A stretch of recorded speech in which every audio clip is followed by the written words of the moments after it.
I'm the owner of Claudia's Cafe in Morwell. I bought the cafe 9 years ago. I'm Anthony Juniors. I'm the owner and chef of Cafe Seraphine in Franklin Street. Yeah, hey, so I'm Kate. Yeah, Kate, I've been in cafe for about, been here for almost 5 years. Really? It's Yeah, been 5 years. so Wow. November will be 5 years. And then I've been in the industry since I started at Hungry Jack's when I was 14 and 9 months. Yeah. And I've kind of been in hospitality in one form or another ever since. Deanna in Valley. I own Captanella's, which is an Italian cafe. It's just the atmosphere and the attitude, especially in the Melbourne style. Like the Melbourne style cafe was really one of the forefronters of how or one of the leaders of sort of the cafe industry that's now sort of more it's global. It's a huge industry. Anyone can make one coffee. To make a couple of hundred every day takes passion and dedication. Same with our quiches, the same with our toasties. You have to try to be consistent so people come in knowing what that, but also I think that you can't be feeling like you're welcome in hospitality. It's a thing that's got a little bit lost, and hospitality does mean host.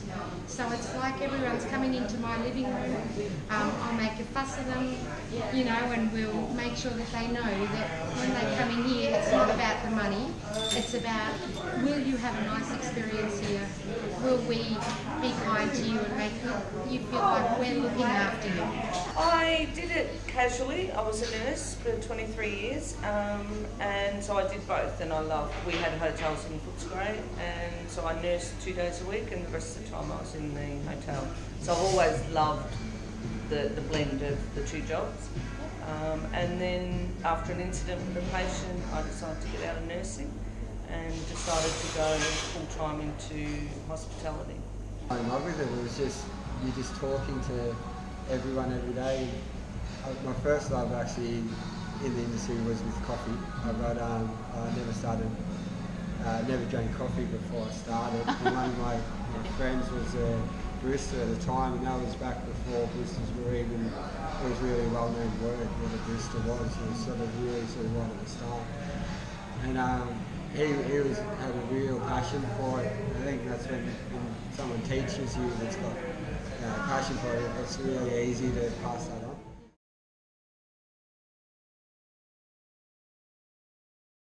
Now, hospitality can burn people out. Now, burnout is emotional. So when someone gets burnout, it's like traumatic stress, basically. Your body gives up on you. You start, usually vices kick in, whether it's drugs, whether it's alcohol, whether it's just cigarettes. Either way, your body starts to suffer. And then emotionally, you just can't take the pressure anymore. Now, I was in a position where I had to make a choice. My father passed away. I was physically fit, so that wasn't an issue. Emotionally, I've always been very strong. So what I did, I put all my energy into work. I became a workaholic, and I worked from 24. I just met my wife, and if it wasn't for my wife, I don't think things would have been in good shape. Okay, because that was a very traumatic thing to go through. You get to, they'll all come in, you get to catch up with everyone, you get to know everyone, you get to, you laugh, you can have banter with your customers and with the other staff. It's not so much about having set goals that you've got to achieve every day or every week or meet deadlines. Pros are we work extremely hard every day, so every day you should be working all day. You can't, if you've got time to lean, you've got time to clean. It's a brilliant saying because we're constantly keeping the cafe up to a standard. So it's busy, so your day goes quickly. Because we're in a talking environment, we're kind of like in a party situation every day, where you've got lots of noise, lots of laughter going on around you. So we're in that strong sort of social environment. We also have the honour of fulfilling a basic need in people, which is feeding them. And then they come in here maybe and they know they've got a big day ahead. We make their cup of coffee, off they go, and take it back to their desk. So we're kind of intermingled with people's lives, and that's an amazing thing. We get the rewards in hospitality are amazing because you get that multiple times a day where someone will say that was a great coffee, or oh, we love this place, or the quiche is amazing. But it is, you get to know a lot of regular customers, which is great. You get to know what the coffee they drink, what wine they drink, their likes, so you can recommend things, without asking them. Sometimes your weekends are gone, your early mornings, your holidays, you work when everyone else has time off. That's why you're busy, because everyone else has got time to come and visit you. Split shifts aren't always good, but it's hospitality. That's what we do, especially with kitchens that are open for lunch and then close and then open for dinner. Cons probably are the wear and tear on your body. It's really important to understand that side of things and to take it seriously. And when you're younger, you don't feel the punishment. You feel it later on. And so the footwear, the watching your posture, being careful with repetitive work like a coffee machine. You can do very repetitive work. It's important to be aware of that when you get a little twinge to react to that, to make sure that you're taking care of your body and your brain. Good to have some quiet night time in the evening because we talk all day. So it's nice to have a bit of quiet time.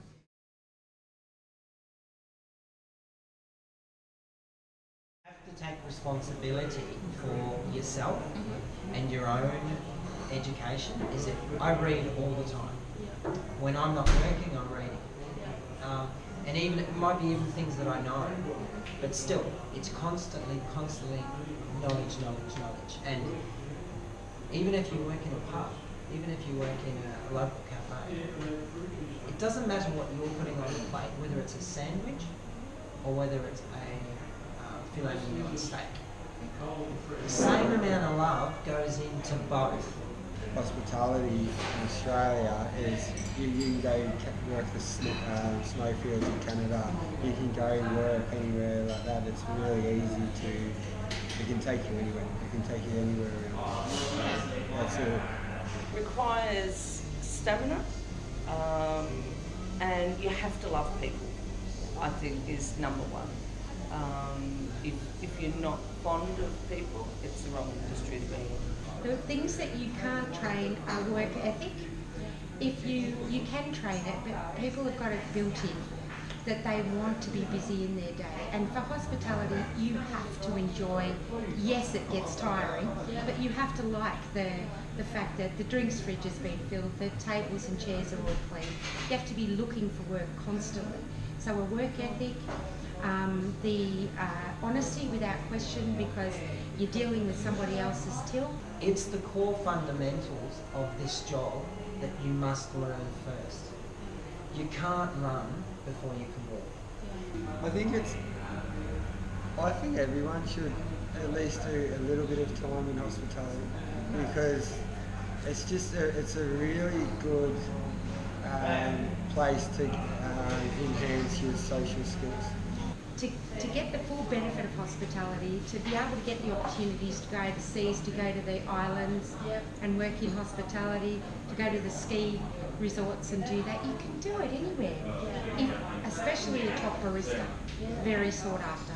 Martin, Van Nuyn, same, heart attack. Same again, bad diet, lots of alcohol, cigarettes. So I've seen these people over the years dying, falling, and I know why. And then I meet the people that I used to do my training with, and they look 100 years old. And it's like, I don't feel 100 years old. I feel as young as this guy. And that's what it's about. Why do we set ourselves up for an early heart attack? Why are we, doing things that are bad for us? Hospitality is going to do that to you anyway. So you better keep on top of it. And that's a really important thing. Stay on top of your mind and your body, because hospitality will break you. If you're not healthy and you're not fit, you might as well just sign up for an early heart attack because it will do that to you. I've seen it happen. Yeah. It's very important. I think for people to start off in, even just as a part-time job or casual, you don't have to do, you can just do weekends, you can just do one night a week, you can do something like that, but it's just for your social skills that then filter into so many other areas of your life. That is a good thing, I think, for everyone to do at least a little bit of time in hospitality.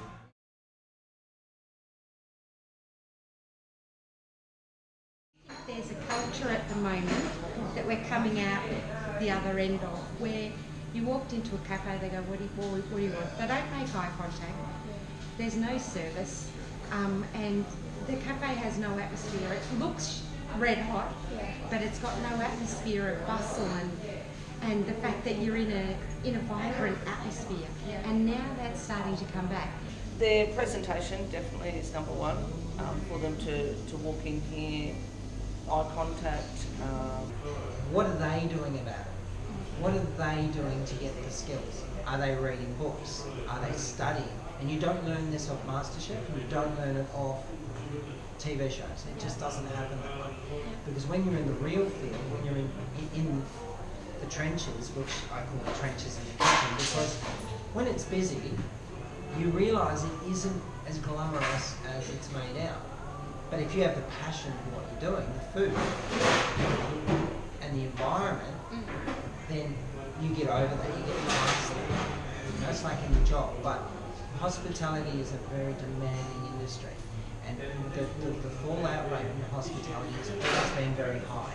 But it's even higher now because kids are leaving with a certificate without any real training, getting out in the workforce, getting put in an environment where they go, whoa, this is not what I signed up for, and this is not what it looks like on MasterChef, and they're getting a rude shock. You know, just look for is just when I'm having a chat to them, how easy are they to talk to, how you know, are they looking at you when you're talking to them, are they sort of listening to what you're saying, are they listening to you, and just kind of that, just the way that you chat to them when you're there. I'm not really that fussed in past experience, I'm not really that's whether you know everything about it. Obviously I think passion is a big one. I want someone that wants to work here, and so. But I look for someone that just shows their enthusiasm for the industry. You know, whether it's for food or for coffee or for wine, or just that this is what they want to do. The only way that it will become a career, and a respected career, is if we all treat it with respect. Everyone in hospitality needs to say, I'm a barista, or I work in the kitchen at a cafe, with pride, because it's one of the hardest jobs you can do. It's so much more recognised now as a job. It's not just for people that are part-time jobs or that just want weekend work or after school work. It is, you know, that you can make good money in it. You can get to, you know, there's managers, every place needs managers, every place needs, but even just staff now, like it's really a, you can make a good wage just working the normal workers in hospitality.